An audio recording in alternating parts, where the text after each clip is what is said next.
Good morning student. Online class में आपका स्वागत है।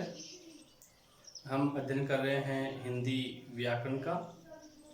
हिंदी व्याकरण में आज जो टॉपिक है अपना वो है व्यंजन। अब व्यंजन की बात आती है तो सबसे पहले व्यंजन में इसकी परिभाषा क्या होती है, व्यंजन कितने होते हैं और कौन कौन से जो व्यंजन हैं उनका उच्चारण स्थान किस प्रकार से किया जाता है, उसके बारे में अध्ययन करेंगे। तो सबसे पहले बात करते हैं व्यंजन की परिभाषा।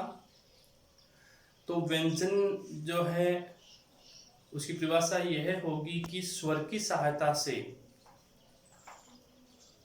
उच्चारित की जाने वाली ध्वनियों को व्यंजन कहते हैं। जैसे हमने उच्चारण किया व्यंजन में क का, तो क का उच्चारण करते हैं तो उसमें क धन ए, ख, तो इस प्रकार से ग, घ, तो इसमें स्वर का साथ प्रयोग होता है। तो व्यंजन जो होते हैं वो मुख्य रूप से 33 होते हैं।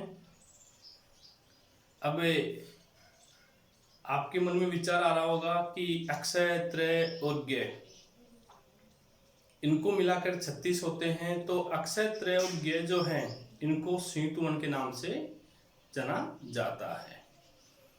क्यों जानते हैं? क्योंकि क धन स बराबर क्षय, तय धन र बराबर त्रय और जय धन य बराबर ज्ञ। तो एक ही वर्ण जो है उसका उच्चारण दो बार नहीं किया जा सकता। तो जो संयुक्त होते हैं दो वर्णों से मिलकर बने होते हैं उनको इसमें सम्मिलित नहीं किया जाता है। तो देखिए परिभाषा, व्यंजन परिभाषा स्वर की सहायता से उच्चारित की जाने वाली ध्वनियों या वर्णों को व्यंजन कहते हैं।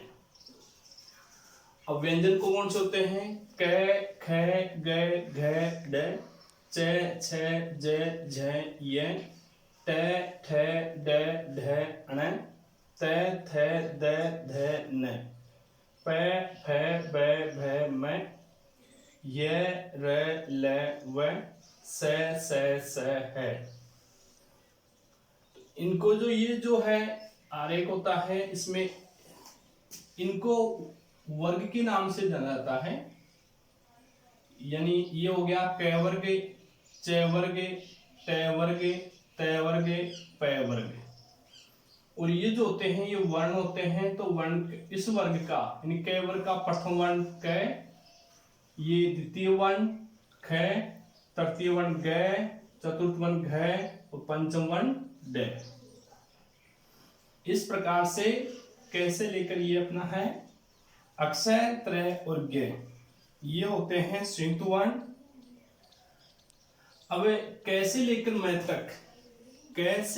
मैं तक जो है इनको कहते हैं स्पर्श व्यंजन।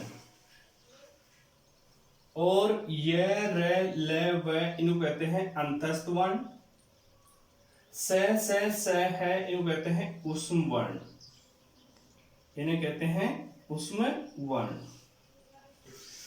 अब इनको स्पर्श वर्ण क्यों कहते हैं? स्पर्श वर्ण इनका कहने का कारण यह है कि ये जो वर्ण है इन वर्णों को कंठ से, जीभ से, दांत से इनके साथ क्या होता है उच्चारित किया जाता है, शब्द उच्चारित नहीं होते हैं। इनके कारण इनको क्या कहता है स्पर्श वर्ण या व्यंजन कहा जाता है। तो स्पर्श वर्ण या व्यंजन कौन से होते हैं? कैसे मैतक जो होते हैं वो स्पर्श व्यंजन होते हैं।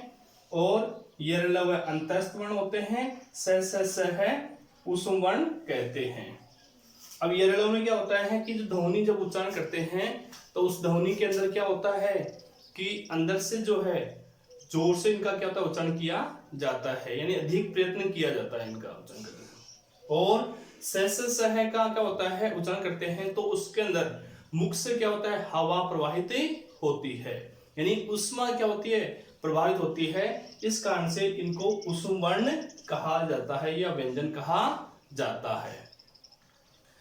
अब क्ष त्र ज्ञ ये होते हैं, क्या होते हैं, संयुक्त वर्ण।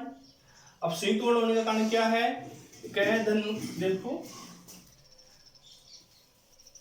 क धन से बराबर क्ष, त धन र बराबर त्र, और ज धन बराबर ये बराबर ज्ञ। इस प्रकार से ये जो है ये संयुक्त वर्ण कहलाते हैं। दो वर्णों से मिलकर क्या होते हैं, ये बनते हैं। तो दो वर्णों से मिलकर जब बनते हैं तो उनको क्या कहा जाता है, उनको संयुक्त वर्ण कहा जाता है।